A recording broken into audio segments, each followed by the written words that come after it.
Exercise 1. If you find it difficult to stay wise-minded when your teen is rude, it's no surprise. The deck is stacked against you because of several inescapable facts of normal teenage behavior. For one thing, teens often try to pick a fight. That's because in the chaos and uncertainty of adolescence, parents are a secure base, sort of like the eye of a storm. Teens want to discharge the garbage of their day onto someone who will take it and love them anyway, sticking with them through thick and thin. If it becomes evident that everything you say is wrong, even though you know you're right, you can stop the merry-go-round whenever you like by simply withdrawing. Don't walk out with an angry refrain like, "Well, I was just trying to be nice, and look how you treat me." Instead, say something humble and accurate, such as, "I can see that you aren't in the mood for chatting. Oh well, maybe later."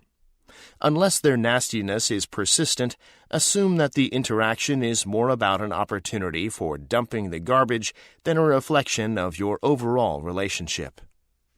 Exercise 2. If I say to you, "Don't think of a white bear," you will find it difficult not to think of a white bear. In this way, thought suppression can actually increase the thoughts one wishes to suppress instead of calming them. One common example of this is that people on a diet who try not to think about food often begin to think much more about food. This ironic effect seems to be caused by the interplay of two related cognitive processes. This dual process system involves, first, an intentional operating process, which consciously attempts to locate thoughts unrelated to the suppressed ones. Second, and simultaneously, an unconscious monitoring process tests whether the operating system is functioning effectively. If the monitoring system encounters thoughts inconsistent with the intended ones, it prompts the intentional operating process to ensure that these are replaced by appropriate thoughts. However, it is argued, the intentional operating system can fail due to increased cognitive load caused by fatigue, stress, and emotional factors, and so the monitoring process filters the inappropriate thoughts into consciousness, making them highly accessible. Exercise 3. A trait can be said to be adaptive if it is maintained in a population by selection. We can put the matter more precisely by saying that another trait is non-adaptive or abnormal if it reduces the fitness of individuals that consistently manifest it under environmental circumstances that are usual for the species. In other words, deviant responses in abnormal environments may not be non-adaptive. They may simply reflect flexibility in a response that is quite adaptive in the environments ordinarily encountered by the species. A trait can be switched from an adaptive to a non-adaptive status by a simple change in the environment. For example, the sickle cell trait of human beings, determined by the heterozygous state of a single gene, is adaptive under living conditions in Africa, where it confers some degree of resistance to falciparum malaria. In Americans of African descent, it is non-adaptive for the simple reason that its bearers are no longer confronted by malaria. Exercise 4. The philosopher Nelson Goodman argued that we should replace the question, "What is art?" with the question, "When is art?" The same object can function as a work of art or not, depending on how the object is viewed. When an object functions as art, it exhibits certain symptoms of the aesthetic. For example, an object functioning as art is relatively replete, full, meaning that more of its physical properties are part of its meaning and should be attended to, than when that same object is not functioning as a work of art. Goodman asks us to consider a zigzag line. Told that the line is a stock market graph, all we attend to are the peaks and dips. We could get the same information from a set of numbers. But if this same line is part of a drawing, say the outline of a mountain, all of the line's physical properties are suddenly important and part of what the artist wants us to attend to. Its color, texture, edges, thickness, among other things. And we cannot translate this experience into a set of numbers. Exercise 5.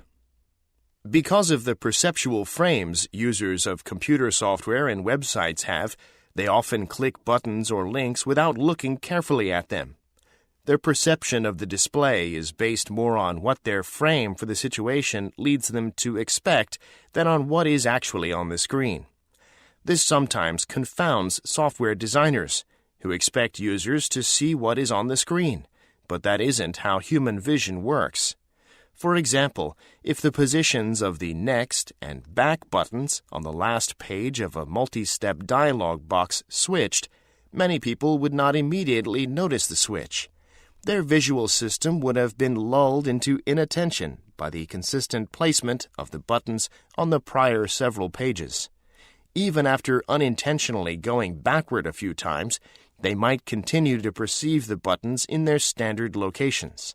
This is why consistent placement of controls is a common user interface guideline to ensure that reality matches the user's frame for the situation. Exercise 6.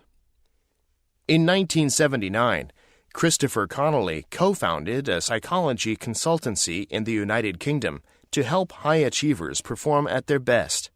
Over the years, Connolly became curious about why some professionals floundered outside a narrow expertise, while others were remarkably adept at expanding their careers, moving from playing in a world-class orchestra, for example, to running one.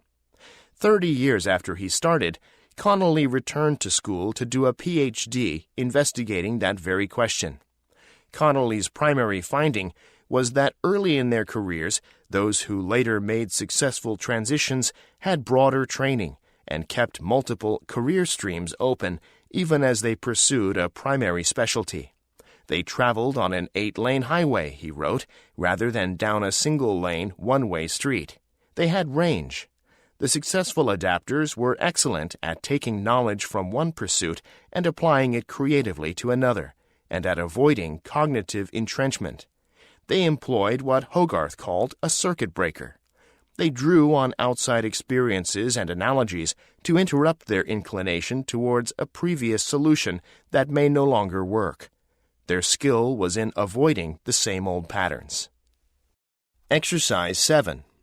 In a recent discussion of human rights in social work and human services practices, a researcher argues that the risk of strongly held primary values is that they can easily become an inflexible form of universalism, in which a single view of what it is to be human can become imposed by those with power, whether political, economic, professional, academic, or cultural.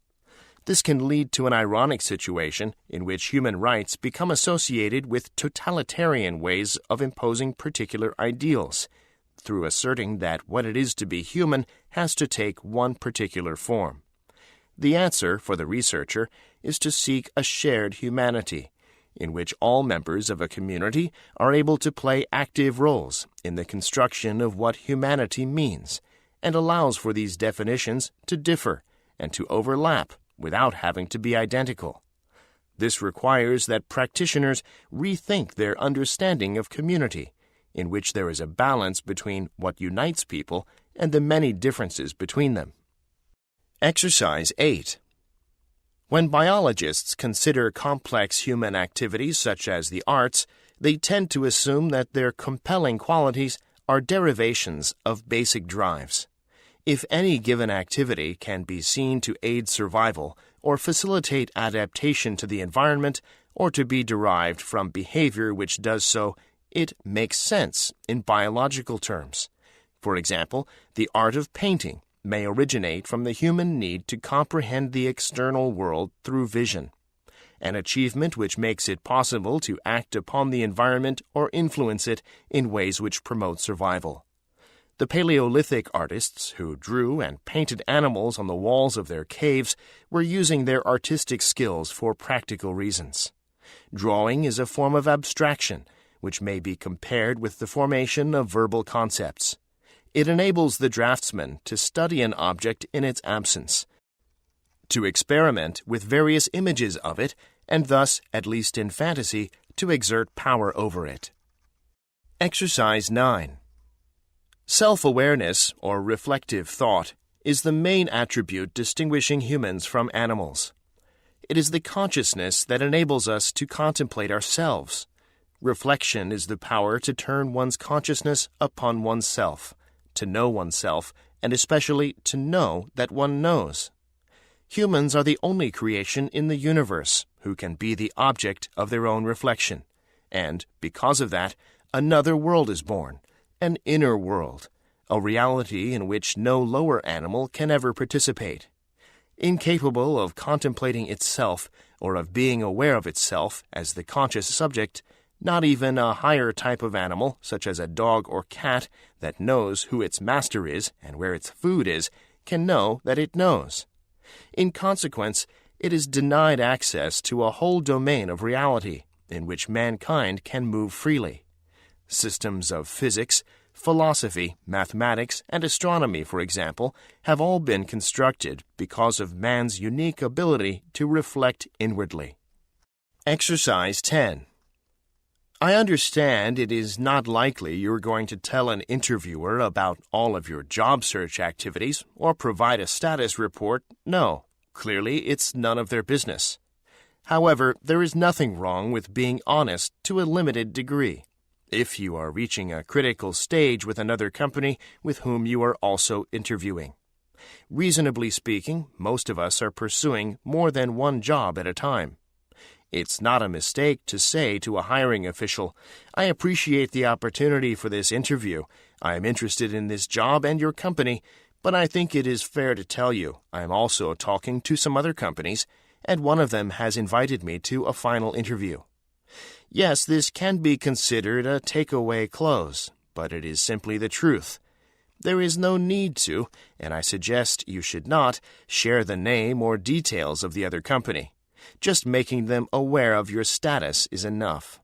I would, however, caution you that if it isn't true, don't fake it. Exercise 11. The fact that emotions are unlearned, automated, and set by the genome always raises the specter of genetic determinism.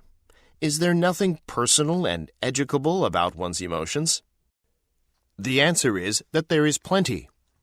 The essential mechanism of the emotions in a normal brain is indeed quite similar across individuals, and a good thing too, because it provides humanity, in diverse cultures, with a common ground of fundamental preferences on the matters of pain and pleasure. But while the mechanisms are distinctly similar, the circumstances in which certain stimuli have become emotionally competent for you are unlikely to be the same as for me. There are things that you fear that I do not, and vice versa. Things you love and I do not, and vice versa. And many, many things that we both fear and love. In other words, emotional responses are considerably customized relative to the causative stimulus. In this regard, we are quite alike, but not entirely. Exercise 12.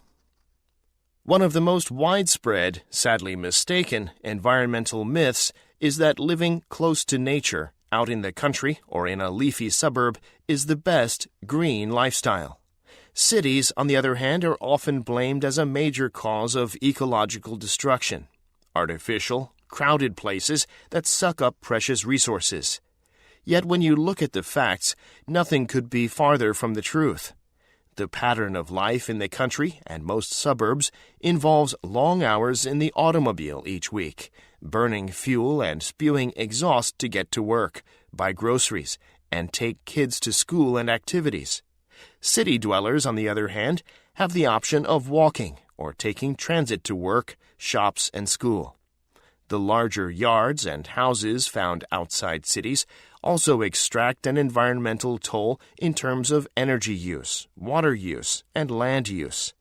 It's clear that the future of the Earth depends on more people gathering together in compact communities.